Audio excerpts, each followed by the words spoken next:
Hey, class of 2022, it is Mrs. Dalton, and I am here to explain the information that you need to know before you select your courses for your junior year. So, junior year is another year of transition. It's a year that people always say is the hardest year of high school, and in some ways that's true because the junior year is when you're going to take the PSAT and possibly qualify as a National Merit Scholar. Junior is when you're going to take the SAT that really counts for college, and many of our students will choose to take the ACT as well. Junior year is when, if you're involved in sports, it's when you move up to varsity. Junior year is also when a lot of kids decide to get part-time jobs. And it's at the same time that, you're going to get involved in school activities and they look to the juniors and the seniors for leadership. So everything that you do in high school kind of ramps up in that junior year, which I think is why people say that it's always the hardest. So when you're picking your classes for next year, we want you to think about classes that are going to be challenging, but knowing that there's a bigger picture of life beyond 8 to 237, we want you to be very cautious about what you're picking so you're not going to overextend yourself. We want you to enjoy school. I mean, we don't want it to be a place that is overwhelming. So please keep in mind your entire life. Think about everything that you do and everything that you want to accomplish in your last 2 years of high school as you're picking your courses. Okay. So I'm not saying don't take the hardest classes possible. What I'm saying is think about the totality of what you do inside and outside of school when you're making your decisions for next year. Next year, you have a little bit more elective choice than you did before. Juniors are required to take English 3, which you can do either through English 3 or AP Lang. You're going to take your third year of math, US history, PE, and then if you haven't already taken personal finance, you're going to take either consumer education or personal finance to meet that graduation requirement. We recommend that if you haven't taken a language yet, that you do so. Some colleges do have a 2-year world language requirement that can be met either through French, Spanish, or ASL. And if they do have that 2-year requirement and you haven't done a language yet, junior year is the time to start. We recommend strongly that students take a third year of a lab science. Some of our AP courses, specifically AP Bio, AP Chem, and AP Physics 2, they do have additional time outside of the school day where you need to come in and do labs. So be prepared if you sign up for AP Bio, AP Chem, or AP Physics 2, you're going to need to come into school early to get those labs done. But because you're going to do that, that class is going to be given 1.5 credit points or credits for that course. So you get a little bit of a bump because you're putting in that extra time. So just be aware of that. So you would take 8.5 credits in your junior year instead of just 8. Juniors, we'd like you guys to take courses that might allow you to test possible career areas like intro to teaching, or if you're thinking about doing something in the arts, or if you're thinking about going into journalism. We want you to take classes that will help you decide if that's really what you want to do. And then we want you to have some fun classes to balance out your academic stress. Please know you go to a school with a block schedule. You get 8 courses. No college in the world expects you to take 7 academic high-intensity courses plus PE. They want to see math, science, English, social studies, world language. Beyond that, they want to see you develop and grow as a human being. So please do not think that it has to be 7 super intense classes plus your PE. This week, you were able to check your PSAT scores on collegeboard.org. And when you checked your PSAT score, or when you do check your PSAT score, as the case may be, there is a button on your score report that says AP Potential. Click on there, and the College Board basically took the answers that you gave on the PSAT and matched your strengths to the strengths that are needed in certain AP courses.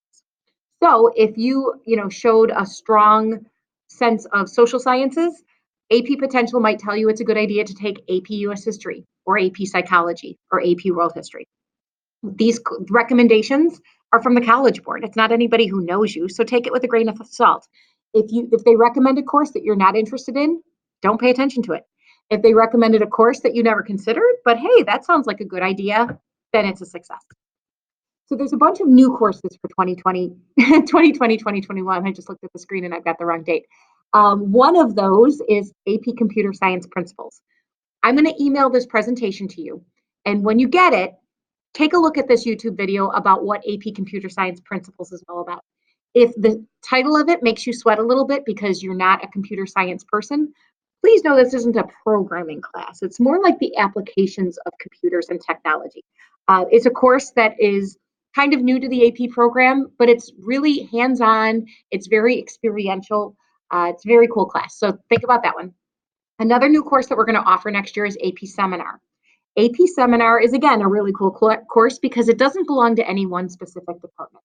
You're going to take the skills that you've learned and developed in English and in social studies and in math and in science, and you're going to pull all of those things together for a class called AP Seminar. You're going to work in a team of students to really do a deep dive and research a topic.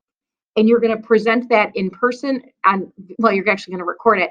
And then you're going to, there's some writing involved, but it's a really unique course. And again, you can watch this video to learn more about it.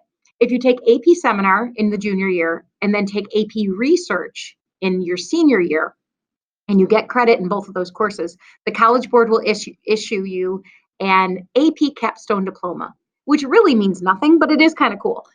It's a unique program. Colleges don't know where to put it when it comes to college admissions because it doesn't belong to a department, but it does definitely jump off the page when college admissions people are looking at your transcript because they know you've done something different. I was talking to a friend who works at Indiana University, and they don't award credit for AP Capstone. However, they gave a bunch of stories of students who had entered as freshmen, and they talked to their professors about how they did AP Capstone, and those professors tapped those kids to do research in the biology department or in the social studies department because they knew that these kids had developed those skills. So it's just something to think about.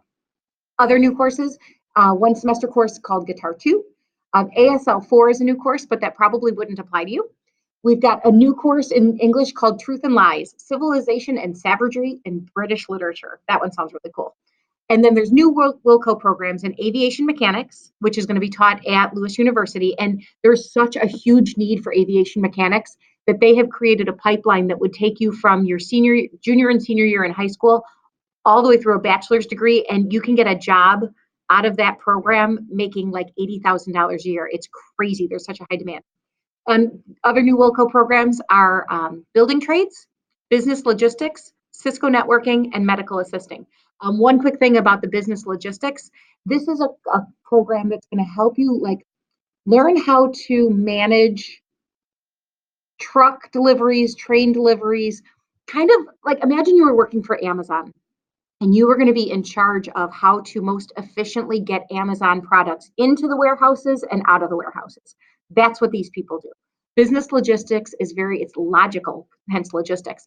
It is kind of managing people and resources in a very it's just a really interesting way. I don't even know how to best describe it, except you're really doing a lot of management of things and people. You have to have a very good spatial awareness. And in this program, you have the option to learn how to drive a forklift. Yes. Okay, so that's one program that's new to Wilco. And it might be something that's worth your time. So again, Wilco programs are at the website attached, so you can take a look and get some more information about those courses on the Wilco website. Please note that Wilco takes up 4 places in your schedule, but only earns 3 credits. So you need to make sure that you are on track for graduation before you take this program because you're only going to earn 7 credits in your junior year. So just be aware of that. And then this lists out all the programs that are available. We have a program that's available to juniors and seniors. It's the work program. So if you have or you're planning to have a job in the community like Pete's Fresh Market or Gelsosimo's Pizza or working at the Corps, you're a lifeguard, you can earn credit from your job and have that job be a class on your schedule. So most students who are in the work program get out of school early because you go off to work, but it's a great way to balance your school and your work life. So, the average student works 15 hours a week. That's a lot of time. So if you're in the work program, there's a classroom component and then a work release component where we send you out on your way and your boss basically grades you. So next steps in the scheduling process. We want you to talk to your current teachers about what they think you should do next year. They know you. They know what you're good at. So talk to them and see what they recommend. We want you to check out the electives and the course selection guide and the program of studies, which can be found on the website. We'll go there in a sec. And then research your dream college. Make sure you're meeting their requirements. There's schools in California and like University of Texas that requires a full credit of the same fine arts course. So if you haven't taken a music or an art class, there's some colleges that require a full credit of the same course, and you want to make sure that you're meeting those needs. So you're going to see your counselor on January 22nd and 23rd to make your course selections. But until then, you can go to the LHS webpage. And if you go to this spot, it's all the course selection information. So here it is, class of 2022, Wednesday, January 22nd and Thursday, January 23rd. You are going to receive this form from your counselor. Look at that. It's got all your required courses up here, all your electives down here. You're going to fill out the form just like you did last year and tell us all the things that you need to do.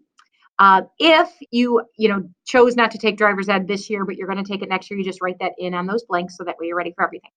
If you're saying to yourself, business economics, I don't know what that's all about.